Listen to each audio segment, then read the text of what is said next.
Assalamualaikum warahmatullahi wabarakatuh. Kembali lagi kita di pertemuan yang telah kita bahas sebelumnya. Nah, kali ini kita akan membahas mengenai kebebasan berbicara di dunia maya. Oke. Nah, untuk topik pembahasan itu sendiri, yang akan kita bahas, yang pertama mengubah paradigma komunikasi, kemudian yang kedua pembicaraan yang menghina dan pensensoran di dunia maya, kemudian ada anonimitas,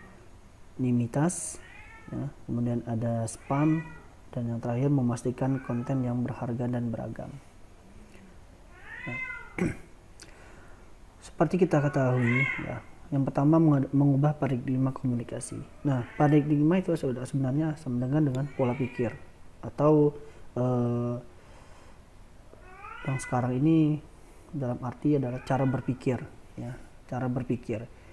Jadi dulu orang menyatakan pendapat melalui media cetak, ya, misalkan koran, ya, identitasnya pasti jelas dari penerbitnya, ya, dan gak mungkin koran mau menerbitkan kalau berita, ya, kalau berita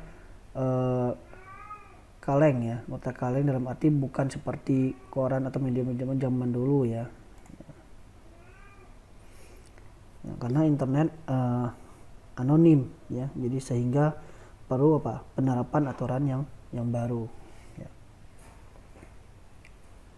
Nah, paradigma, ya, tadi kita udah bicara masalah paradigma, ya, kita udah bicara masalah paradigma, ya. Sekarang sifatnya internet, ya, sifatnya internet itu bukan seperti koran atau media komunikasi seperti zaman dulu, ya. Ya.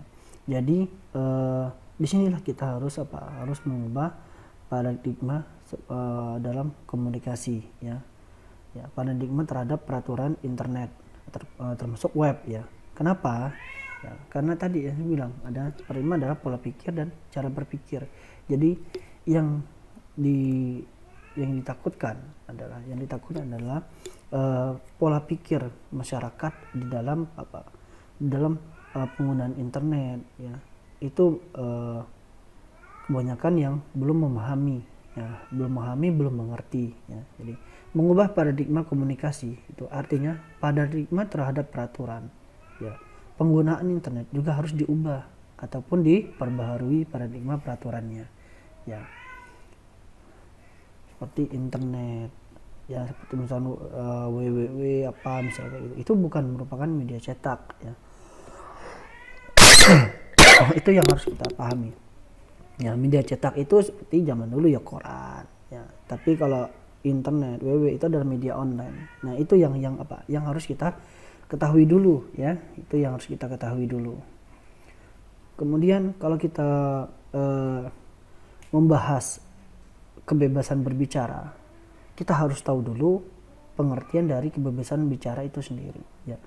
Kebebasan berbicara ibaratnya bebas untuk berbicara tanpa adanya sensor atau batasan maupun keduanya. Nah, itu kebebasan berbicara. Jadi ada bebas, ya, bebas berbicara tanpa, ya, tanpa artinya tidak ada ujungnya gitu loh, tidak ada ujungnya, tidak embel-embelnya, misalkan harus ini, harus ada batasan-batasan ini. Nah, itu enggak. Atau kalau bebas berbicara ya bebas saja. Nah, makanya sekarang kenyataannya di kehidupan kita sehari-hari, ya, karena kebebasan berbicara, ya udah masyarakat bebas mengutarakan isi hatinya, baik kepada pemerintah, baik mereka melalui media sosial, ya, benar kan gitu. Nah, kenapa? Karena kebebasan berbicara tadi. Cuma yang harus kita pahami, yang harus kita mengerti bahwa walaupun ada namanya kebebasan berbicara, tapi ada aturan-aturan, ada rule ataupun ada batasan-batasan yang harus kita pahami. Nah, walaupun sebenarnya pengertian kebebasan berbicara itu adalah bebas untuk berbicara, ya, tanpa adanya sensor atau batasan maupun keduanya. Nah, prakteknya apa? Dari pengertian yang kita pahami tadi, ya, bebas untuk berbicara tanpa adanya sensornya, prakteknya apa? Prakteknya kita tidak bisa bebas berbicara. Kenapa? Kalau kita bebas berbicara yang tidak, apalagi menghujat seseorang di media sosial, ya udah kita akan diadili gitu loh, dimasukkan dalam proses hukum. Ya, seperti kita ketahui, ya, ini ada namanya kasus karena dia bebas berbicara, tapi dia berbicara juga melalui media online, ya, media online, dan dia bercerita mungkin sama temannya, ya. Ini ya Prita Mulyasari, mungkin kalian kenal, ya mungkin kalian kenal, ya, kasus dari Prita Mulyasari yang dari rumah sakit rumah sakit Omni, ya, dari rumah sakit Omni. Jadi dia mengatakan bercerita, ya, keluhan selama dirawat di rumah sakit Omni kepada beberapa temannya. Nah, setelah dia bercerita kepada beberapa temannya, ya, beredar ke berbagai milis ataupun forum di internet, sehingga diketahuilah oleh manajemen rumah sakit Omni, ya.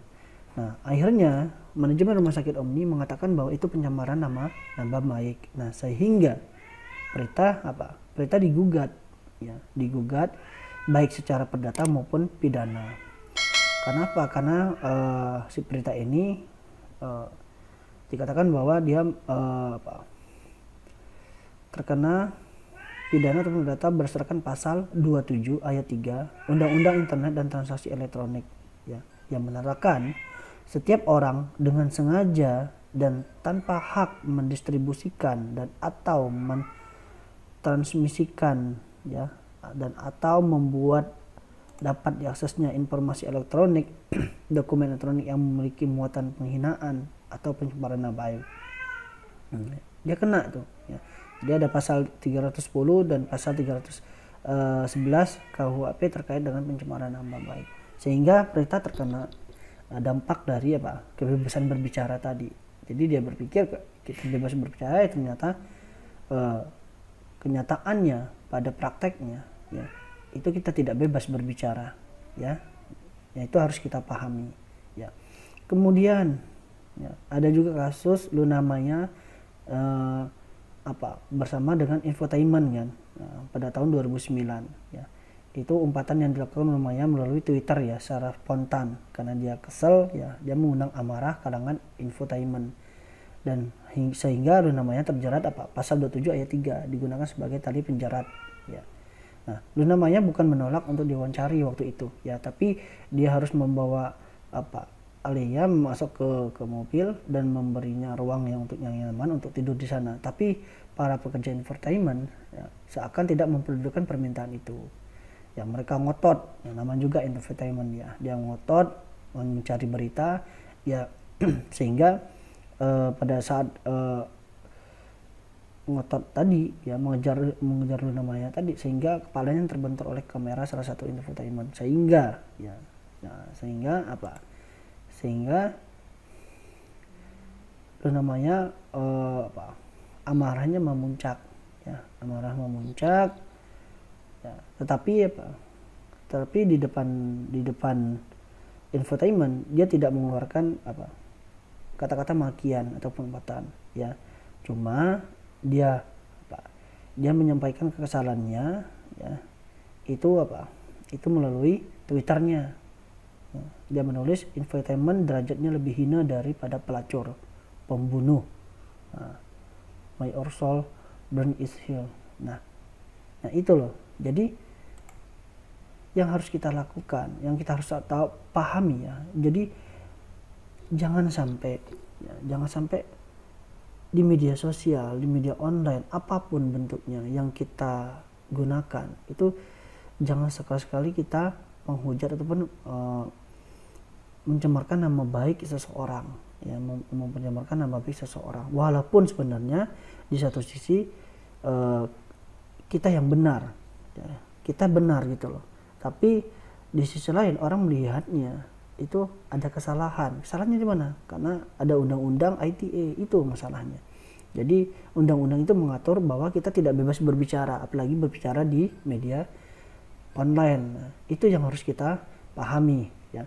Sebenarnya banyak kasus-kasus yang beredar karena bebas berbicara, apalagi berbicara di media online. Ada juga yang kasus di SPBU ya, di SPBU di apa warga Yogyakarta ya, itu warga Yogyakarta dia berdebat bersama dengan salah satu tentara ya, marah-marah karena dia tidak mau antri ya, direkam oleh orang-orang di sekitar ya, sehingga viral lah. Nah ini loh, jadi jangan sekali-sekali kalian melakukan hal yang memang bisa merugikan diri kita sendiri ya. Seperti juga ada kasus Ahok ya, kasus Ahok yang mana dia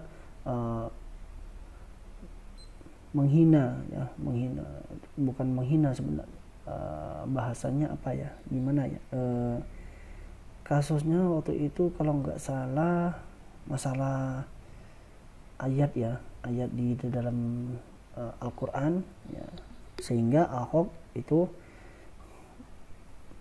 bermasalah dengan umat Islam ya, umat Muslim itu tahun 2016. Nah, kenapa? Karena kebebasan berbicara dia tadi, dia tidak berpikir bahwa masyarakat yang lain ya itu merasa tidak suka dengan bahasa yang dikeluarkan oleh si Ahok ini. Nah, sehingga ya Ahok dituntut, dan sehingga Ahok dipenjara ya, Ahok dipenjara akibat dari perbuatannya ya. Nah, itu ya, jadi terkadang hati-hati, ada istilahnya mulutmu harimaumu ya, jadi kita harus hati-hati dengan bahasa kita, bicara kita ya, omongan kita itu harus kita perhatikan ya, jadi harus kita jaga ya. Ada juga kasus kemarin dulunya itu Ahmad Dhani ya, Ahmad Dhani dengan Jokowi ya. Ahmad Dhani ditangkap atas dugaan kasus penghinaan Presiden Jokowi kan, mengenai unsur orasi ya saat unjuk rasa di depan Istana Merdeka. Nah, akhirnya Ahmad Dhani dituntut juga kan berdasarkan pasal 207 KUHP tentang penghinaan penguasa atau badan hukum, sehingga Ahmad Dhani juga dipenjara juga. Nah, ya ini ada penghinaan juga ya, penghinaan presiden dengan melakukan sebaran-sebaran berita-berita yang menghina ya. Nah, jadi dari contoh-contoh yang sudah saya sebutkan sebelumnya, berarti apa sih kendala kebebasan berbicara ya, sehingga sehingga ketakutan untuk kita berbicara. Kenapa? Karena akibat jerat hukum dari ITE tadi ya. Padahal ada namanya HAM, hak asasi manusia ya, hak asasi manusia. Hak asasi manusia salah satunya adalah kebebasan berbicara. Nah, kendala kebebasan berbicara ya, itu jerat hukum ITE menimbulkan ketakutan ya berbagai pihak untuk berbicara melalui internet, menjadi ganjalan penegakan kebebasan berpendapat di Indonesia ya.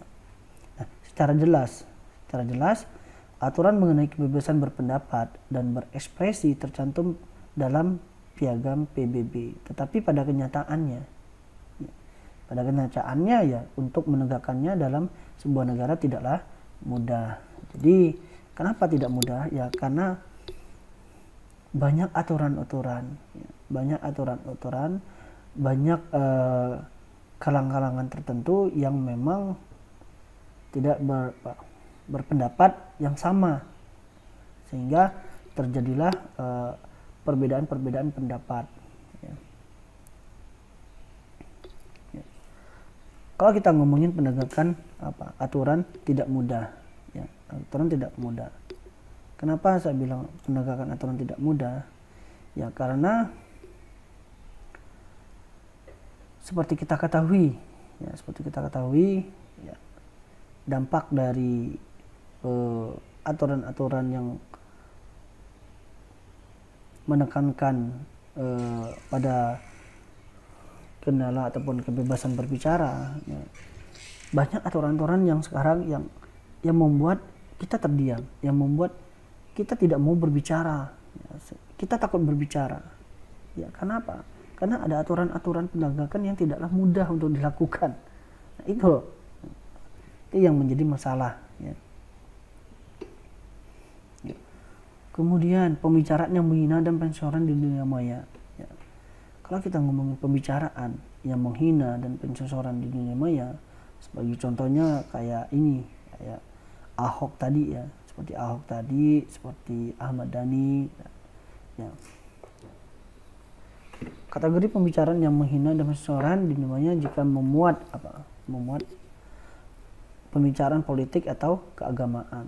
Nah, itu menjadi salah satu faktor di mana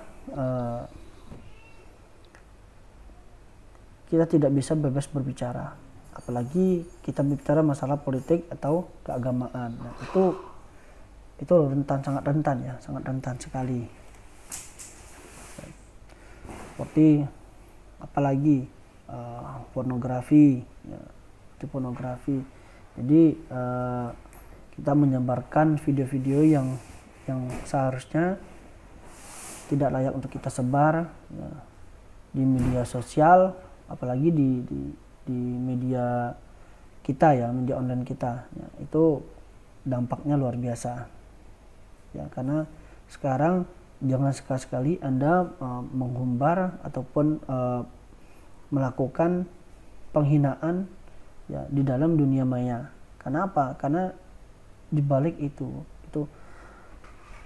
ada aturan-aturan yang membatasi semuanya ya. Jadi kalau kita menghujat seseorang di dunia maya, ya udah tinggal kita tunggu waktunya. Waktunya apa? Waktunya Anda akan diproses oleh hukum ya. Nah, tinggal Anda dipanggil ya.